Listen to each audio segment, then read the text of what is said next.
Salam alaikum à tout le monde. Voilà, le sujet c'est est-ce que Al-Mahdi alayhi salam, il sait qu'il est Al-Mahdi ou il ne sait pas qu'il est Al-Mahdi.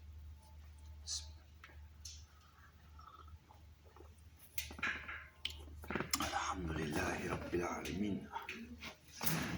Bon, d'abord,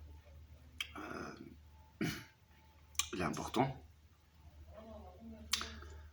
de comprendre qu'il est normal que Al-Mahdi alayhi salam, il ne sait pas qu'il est Al-Mahdi. Il va naître comme tout le monde, d'une maman et d'un papa, d'accord? Il va venir au monde et personne ne saura que c'est lui. Il est quelqu'un d'ordinaire. Il va vivre et grandir comme tout le monde, avec tout le monde. Et il aura une vie très difficile. Et même insupportable. Donc, Al-Mahdi alayhi salam, il va grandir, il va passer beaucoup de temps isolé, séparé également.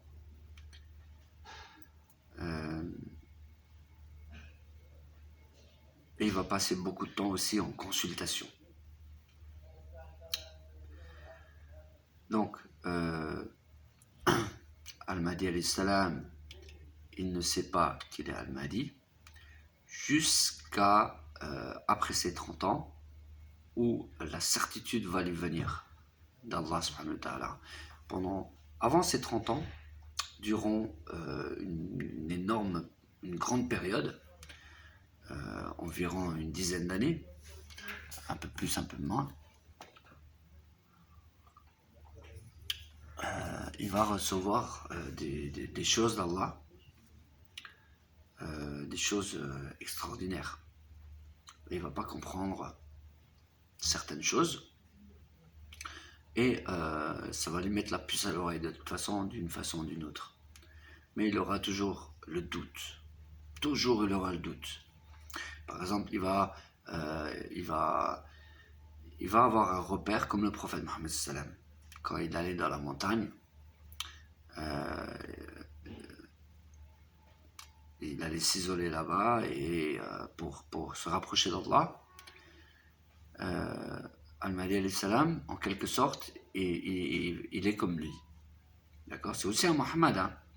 Il ne s'appelle pas Mohammed, mais c'est un Mohammed. Il a ce nom-là comme titre.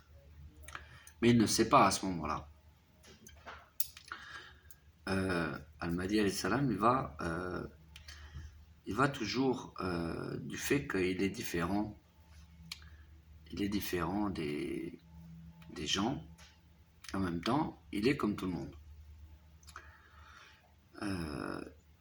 Il va passer il va passer toute sa jeunesse jusqu'à ses 30 ans dans une souffrance à part qu'après ses 30 ans. La première partie de cette souffrance de ces 30 ans, souvent il va pleurer, pleurer de chez pleurer, hein. C'est pas pleurer simplement pour quelque chose de banal, hein.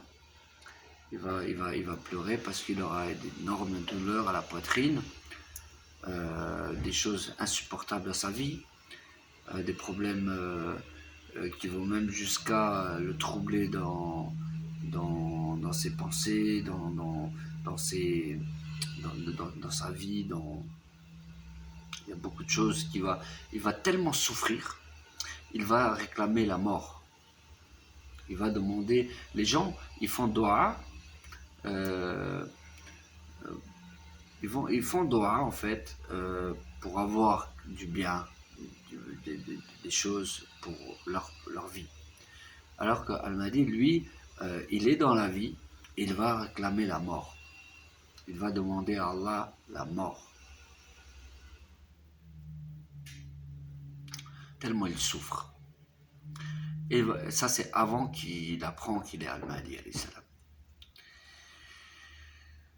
Sa vie, elle est tellement difficile, tellement insupportable, ça sera toujours quelqu'un de méprisé, de refoulé, de repoussé, et par les gens, les gens bien, ils vont l'aimer. Ils vont pas savoir que c'est lui, mais les gens bien, qui ont du cœur, qui ont leur raison, leur conscience, ils sont des gens raisonnables, des gens ils vont l'apprécier, ils vont l'aimer, sa présence va leur faire du bien. Lui, il va les conseiller dans beaucoup de choses. Il va les conseiller, il va essayer toujours de leur apporter un petit rappel, un petit bien. Euh, Ça, c'est avant qu'il va savoir qu'il a le Mahdi, d'accord? Et pendant tout ce temps-là, sa vie, elle est tellement difficile. Il y a tellement de séparation avec sa famille. Ses parents au début,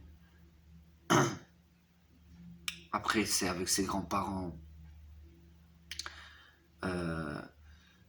Il va vivre dans la pauvreté, il aura plein de manques, il va pas pouvoir suivre sa vie, il sera pas réglé, il n'aura pas un maître avec lui pour lui apprendre les choses. Il va à chaque fois tomber et se relever. Il va apprendre comme ça. La vie, il va l'apprendre comme ça. Il aura une vie d'orphelin. Il est séparé avec ses parents quand il est petit. Hein. C'est un orphelin, hein. Il n'a pas de parents dans l'endroit où il va naître. Son père, il va partir quand lui, il a 1 an. Sa mère, elle va partir quand il aura 2 ans, 3 ans.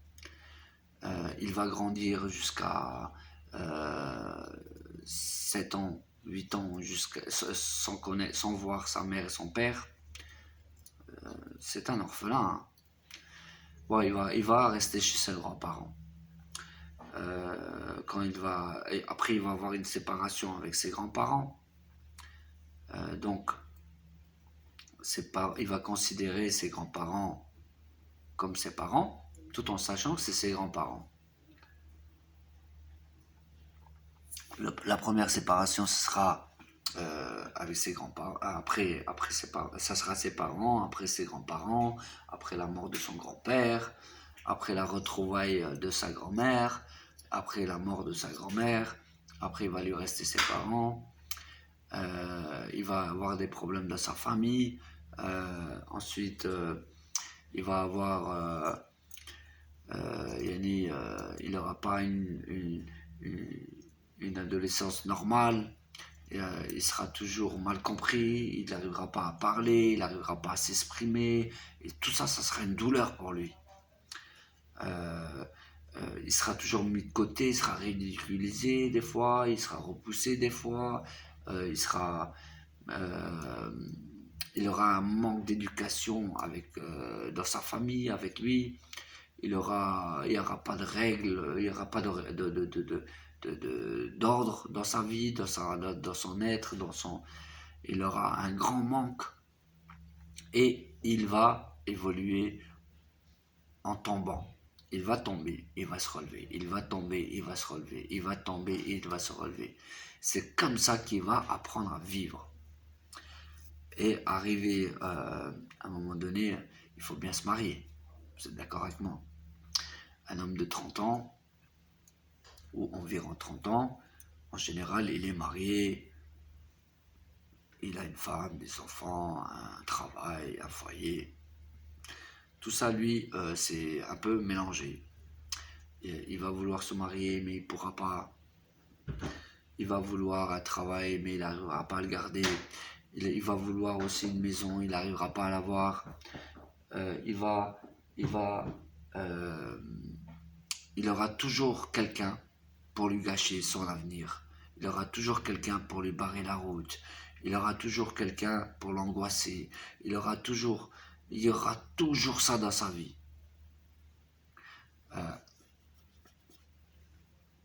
Arrivé à mon moment, vers les 32 ans, 33 ans, entre-temps, bien sûr, il recevra des choses d'Allah. Arrivé à 32-33 ans, en une nuit, il sera informé qu'il est Al-Mahdi alayhi salam. Et c'est le coup de choc. C'est le coup de choc. Il va être content, super heureux. En même temps, il va être super dégoûté. Parce qu'auparavant, il a cru être Al-Mahdi et on n'avait pas cru en lui. Donc, ça va être une période très difficile pour qu'il accepte qu'il est Al-Mahdi. Il va dire non, mais c'est pas possible que ce soit moi. Mais si c'est pas moi, pourquoi on m'a reconnu? Si c'est pas moi, pourquoi il m'est venu d'Allah telle et telle chose? Donc il aura toujours le doute. Alors que pendant cette nuit-là, il aura la nouvelle. Il aura la bonne nouvelle qu'il est Al-Mahdi. Mais il n'aura pas la certitude, le yaqin.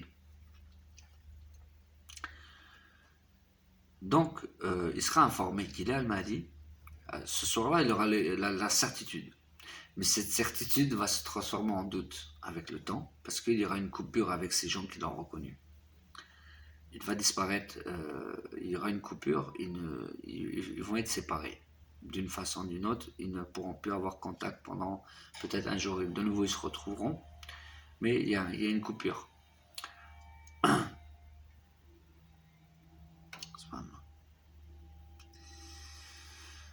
Donc, après cette nuit-là, les choses commencent à partir de cette nuit-là. Il a 32-33 ans. Sa vie, sa personne, sa vie change. Donc, il va recevoir des éléments venant d'Allah, des choses qui sont là pour le fortifier et en même temps pour approfondir la prophétie. Il est compté avec les prophètes, mais il ne prophétise pas. Et on dit que ce n'est pas un prophète, on dit que c'est un rasoul, un messager d'Allah. C'est un élu, c'est un messie. Et il va recevoir des noms, des titres de différentes façons. Chez les juifs, on l'appelle le roi Messie. Et en réalité, il va recevoir ce titre de roi Messie. Chez les musulmans, on l'appelle Mohammed. Il va recevoir ce titre de Mohammed. On dit que c'est un Ahmad. Il reçoit le nom de Ahmad. Et on l'appelle Al-Mahdi. Il va aussi également recevoir quelque chose de beaucoup plus fort. Sa poitrine va se mettre à parler. Allah va s'adresser à lui à travers sa poitrine. En lui disant, Al-Mahdi, c'est toi. Donc, il aura tous ces noms-là. Cette personne-là est unique. C'est bel et bien avec précision, c'est bel et bien une seule personne. Tout le monde n'a pas ça. Tu peux rassembler tous les Mahdi du monde, les faux Mahdi, ils n'ont pas ces alamat, ces événements, ces miracles. C'est des choses, c'est des miracles lui venant d'Allah. Un ange qui vient à son oreille pour lui dire tu as dit vrai, c'est un miracle. C'est quelque chose que lui il ne peut pas prouver. Ça c'est entre lui et Allah. Allah subhanahu wa ta'ala lui envoie des éléments comme ça, des choses comme ça, pour le fortifier. Pour qu'il ait le yaqin, la certitude que c'est bel et bien lui. Jusqu'à un moment où, pour qu'il n'a plus de doute du tout, Allah subhanahu wa ta'ala lui fait parler, lui s'adresse à lui à travers sa poitrine. Est-ce que c'est la voix d'un ange ou c'est la voix d'Allah lui-même?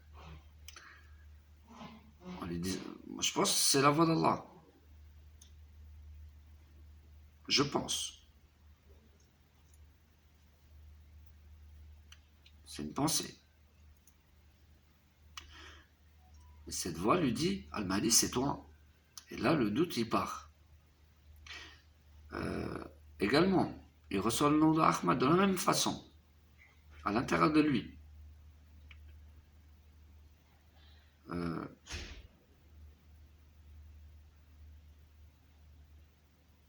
C'était pas vraiment pareil, mais c'était pareil. Il reçoit le nom d'Ahmad. Et cet ange qui vient à son oreille en lui disant, tu as dit vrai, quand il pose la question à Allah, ce qu'Al m'a dit, c'est moi. Et un ange qui vient, il lui dit, tu as dit vrai. Bon. Ensuite, il y a son identité qui confirme à la perfection qu'il est le roi Messie, qu'il est un Issa Messie, qu'il est un Ahmad, qu'il est un Mohammed Abdullah, qu'il est Al-Mahdi, qu'il a des parents, Abdullah Amina, sa mère qui s'appelle Fatima. Ça prouve encore que c'est un descendant de Fatima. Tout ça, il y a plein de signes et de preuves mélangées. Il a le sceau de la prophétie sur son dos. Sa description physique, elle est mentionnée. Sa vie, sa prison, comment il a grandi, ses difficultés, ses défauts, ses qualités. Subhanallah, ça en fait beaucoup. Hein. Sa naissance, son lieu de naissance, que des signes de prophétie. Hein. C'est la prophétie. Hein. Le nom de sa ville, le nom de son village, sa naissance, il est né à la maison. Subhanallah, et ça en fait, hein. Ça en fait des signes et des preuves. Son ami avec lequel il grandit, où il apprend l'islam, Jibril, c'est la cerise sur le gâteau. Hein. Jibril, c'est vraiment la cerise sur le gâteau, subhanallah. Il a son ami avec lequel il grandit comme deux frères. Il s'appelle Jibril. Jibril qui lui est d'une grande aide hein, pour le démarrage de l'islam, de la religion, en lui apportant le coup d'étincelle, le minimum de savoir pour qu'il puisse avancer, comprendre, pour pouvoir un jour avancer et marcher tout seul. Il s'appelle Jibril. Ça, c'est vraiment la cerise sur le gâteau. Et ça, les faux Mahdi n'ont pas tout ça. Et tant que vous n'avez pas compris tout ça, vous ne le trouverez jamais, Al-Mahdi. Ni vous croirez en lui, ni vous ne le suivrez. Et vous suivrez, par contre, tous les gens qui vous ressemblent à vous-même, ou à ceux qui sont d'entre vous.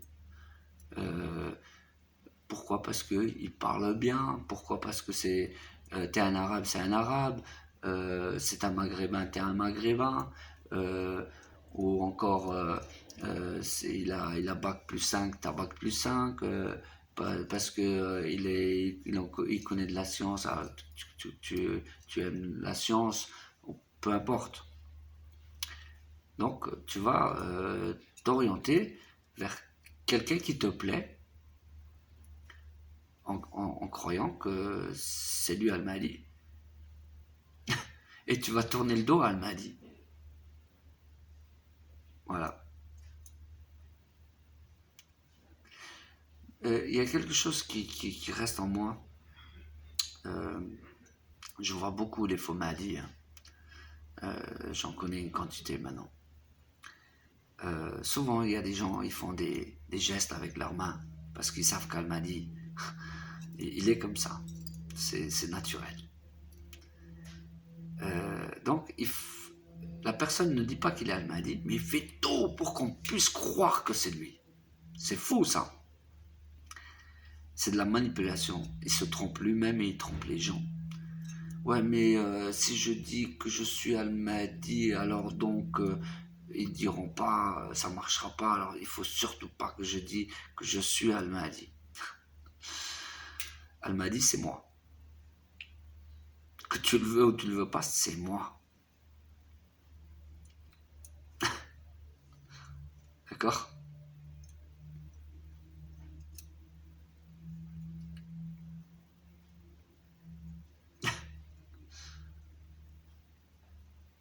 Oui, mais si tu es Al-Mahdi, pourquoi tu ne viens pas? Mais non, tu n'es pas Al-Mahdi. Parce qu'Al-Mahdi ne sait pas qu'il est Al-Mahdi. C'est vrai, je ne savais pas que c'était moi.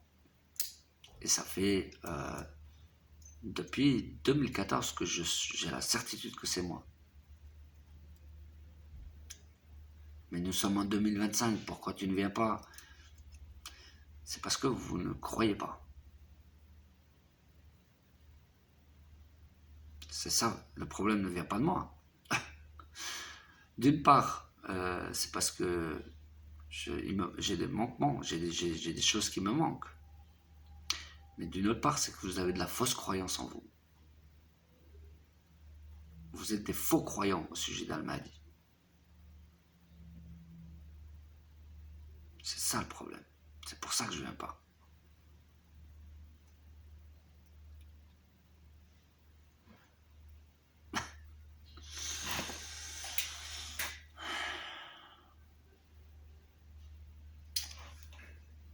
Vous avez raconté des choses. Si vous attendez le prophète Mohammed sallam, le prophète Mohammed sallam ne viendra pas. Lui, vous le verrez le jour de Qiyamah.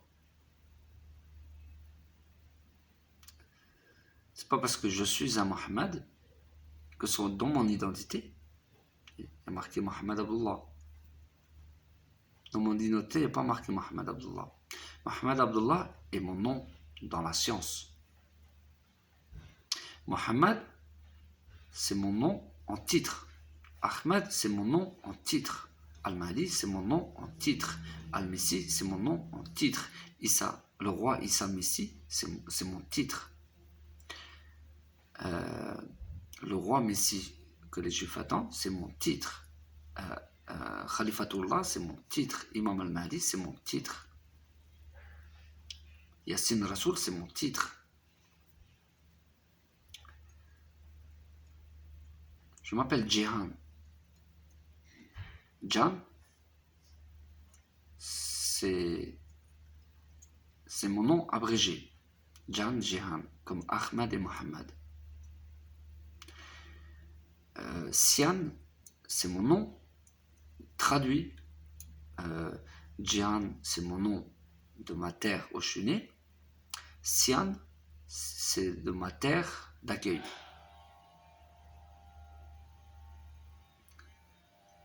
Et Yassine, c'est la terre où on m'attend.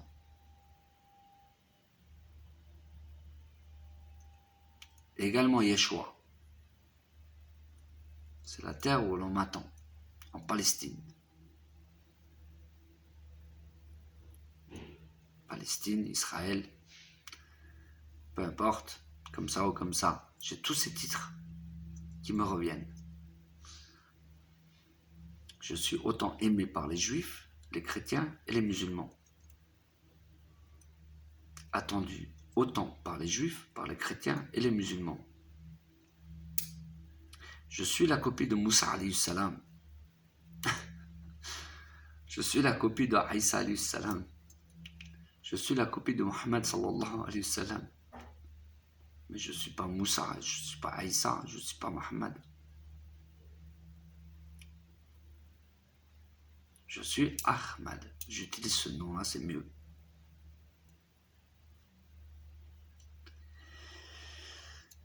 Parce que si je dis Jihan, vous n'allez pas comprendre. Ils vont me dire, ouais, mais bon, c'est un Kurde de Turquie, bon, il n'est pas né en Arabie Saoudite, bon, on ne l'accepte pas. Il n'est pas né en Israël, on ne l'accepte pas. C'est bon, c'est vrai, il a grandi en France, mais on ne l'accepte pas parce qu'il n'est pas français d'origine. Depuis quand toi tu veux ou tu veux pas. Les choses ne se passent pas comme ça. C'est mon destin. c'est ma vie, c'est ma personne. Je suis comme Allah il a voulu que je sois. Je suis une foi à votre foi. Et je suis la suite de Aïssa alayhi salam. Et je suis un Aïssa, un Yeshua. Mais c'est moi Ahmad. Le roi Ahmad al-Messie, c'est moi. Je pourrais dire, je suis le roi Issa Messie. C'est mon titre. Je peux dire, c'est moi Issa Christ. C'est mon titre. Mais je ne peux pas dire, je suis Issa Maryam. Parce que c'est pas moi Issa Maryam. Issa Maryam alayhi salam, il date il y a 2000 ans. Je peux dire, je suis Ahmad. Je peux porter le nom de Mohammed Abdullah. Il ressort clairement dans la science que je suis Mohammed Abdullah. Mon arrière-grand-père s'appelle Abdullah. Du côté de ma mère et du côté de mon père. Et moi j'ai reçu d'Allah le nom de Ahmad. Ahmad Abdullah. Ahmad vient de Mohammed. Ahmad sort de Mohammed. Toutes les lettres de Ahmad sont dans Mohammed. Et en titre, j'ai reçu le nom de Mohammed. Dans le drapeau, la ilaha illallah Muhammad Rasulullah, qui m'est venu d'Allah, un drapeau qui a deux côtés. Un côté où il y a marqué la ilaha illallah Muhammad Rasulullah, et de l'autre côté où il y a le secret. Et dans ce secret-là, il y a 3 drapeaux en un, avec une grosse pleine lune en haut à droite, et qui donne de sa lumière, dévoile le secret. Hein? Vous les Arabes, vous sous-estimez le peuple turc. Alors que le peuple turc, ils sont les soldats d'Allah de nos jours.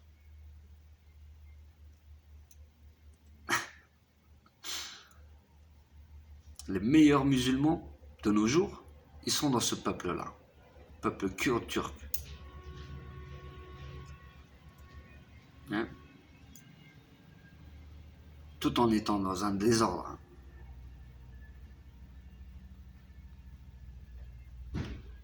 Vous les Arabes, vous devez être contents, subhanallah. Vous avez eu le prophète Mohammed sallam chez vous. Le Coran, il est en arabe. Et Allah va vous éprouver comme il a éprouvé les enfants d'Israël. Al-Mahdi alayhi salam n'être pas arabe. C'est un descendant du prophète Mohammed sallam. Tu peux dire Al-Mahdi, c'est un arabe. Également, tu peux le dire.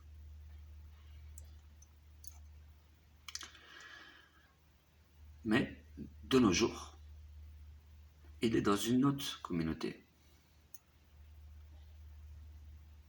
C'est un Kurde de Turquie. Je précise, de Turquie. Et ce titre-là, cette joie, revient aux Kurdes et aux Turcs en même temps. Ça permet aux Kurdes et aux Turcs de faire la paix, de fêter ça tous ensemble. Et également, ça évite le désordre et la guerre entre les Arabes. C'est plutôt une joie. C'est même un grand bienfait.